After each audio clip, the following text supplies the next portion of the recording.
habis nikah karena kecapean, perutku sakit. Memang habis nikah kan tuh aku ngurusin semuanya sendiri, angkat resepsi di Medan, di Aceh, di Jakarta.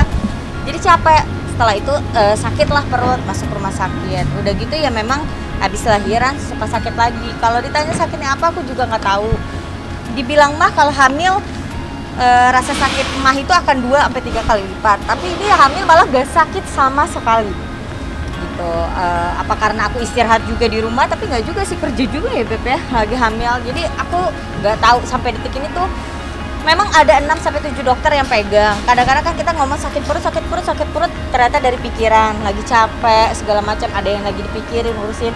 Udah dicek nggak ada ya, kita lihat juga beberapa dokter dari spesialis yang berbeda-beda juga ya. Kita lihat struktur tulang kita, semuanya udah dicek dan semuanya hasilnya baik-baik aja.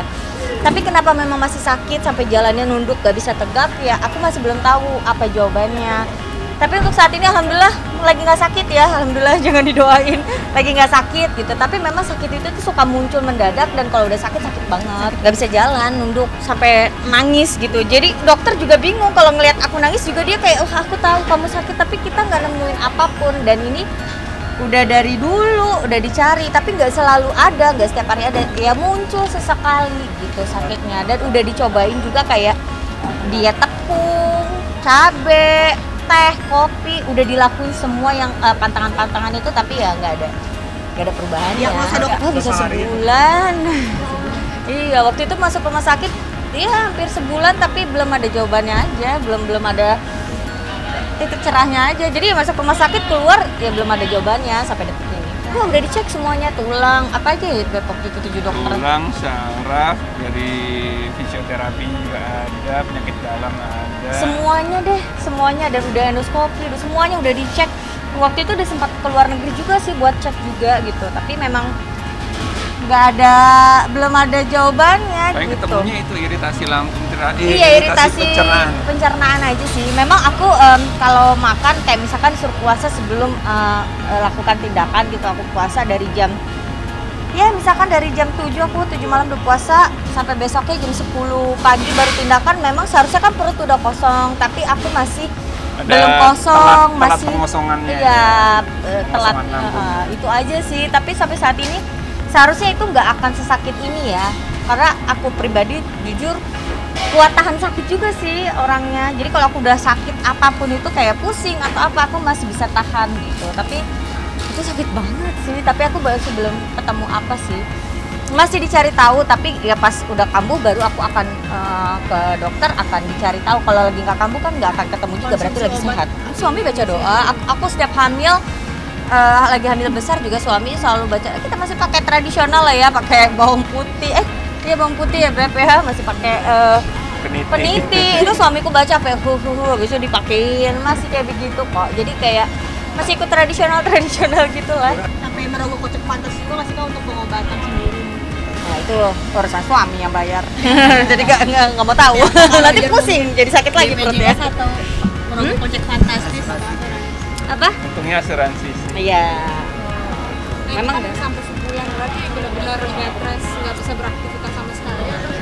Iya, tapi aku tipenya memang nggak bisa diem juga. Kalau aku diem jadi kayak pusing, nggak enak badan, jadi gitu. Jadi aku ya pasti ada aktivitas, ya sambil ngurus anak, sambil bikin kerjaan yang simpel sambil bisa dibawa, laptop kayak gitu aja sih. Gitu. Kalau aku nggak bisa diem juga, dia kayak emang suka aku tuh hobi kerja sih. Makanya untuk dapet suami yang ngizinin aku untuk kerja. Kalau enggak aku kayaknya bakal sakit banget gitu. Aku stres kalau nggak kerja. Makanya aku kalau udah hamil 9 bulan, 2 hari lagi lahiran atau besok lahiran, hari ini masih kerja.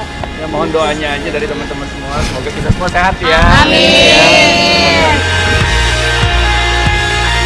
Maknanya makin nambah umur tuh jadi kayak bukan nambah ya, jadi kayak ngurangin umur gitu ya. Jadi kayak semakin takut gitu ya.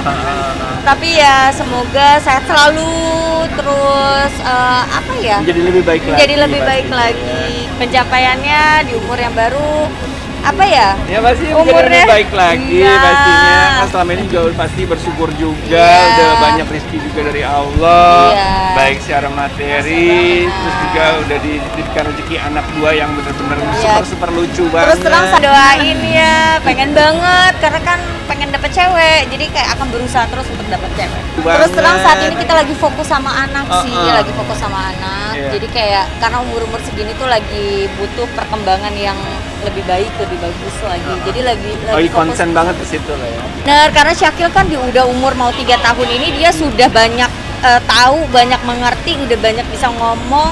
Justru lagi penting-pentingnya dia Gitu. butuh banyak informasi, banyak stimulasi buat perkembangannya dia. Iya. Jadi kita lagi fokus banget nih untuk ke Syakilnya. Kalau Jorel kan masih 1 tahun, masih yang kayak ngikut aja. Jadi masih banyak dipegang sama Siskar.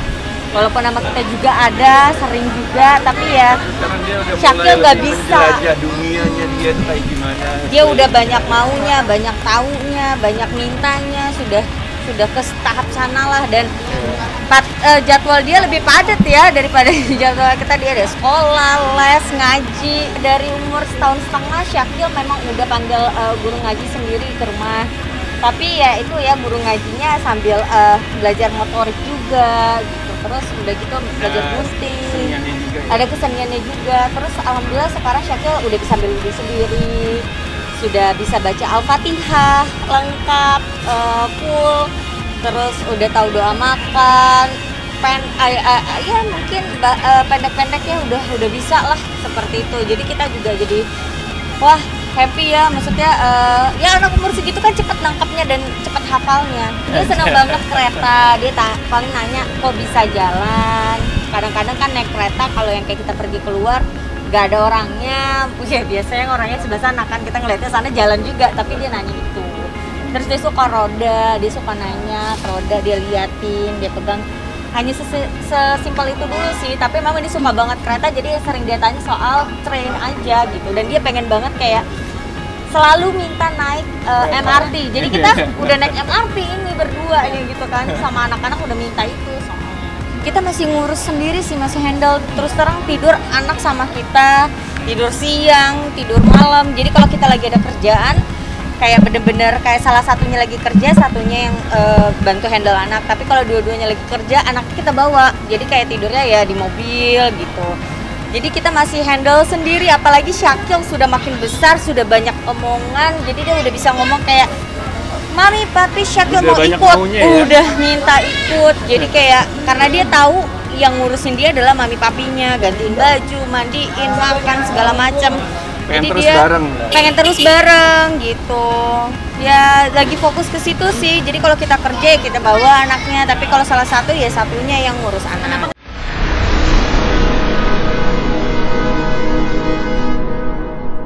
Jadi jangan lupa untuk subscribe Cumi Cumi.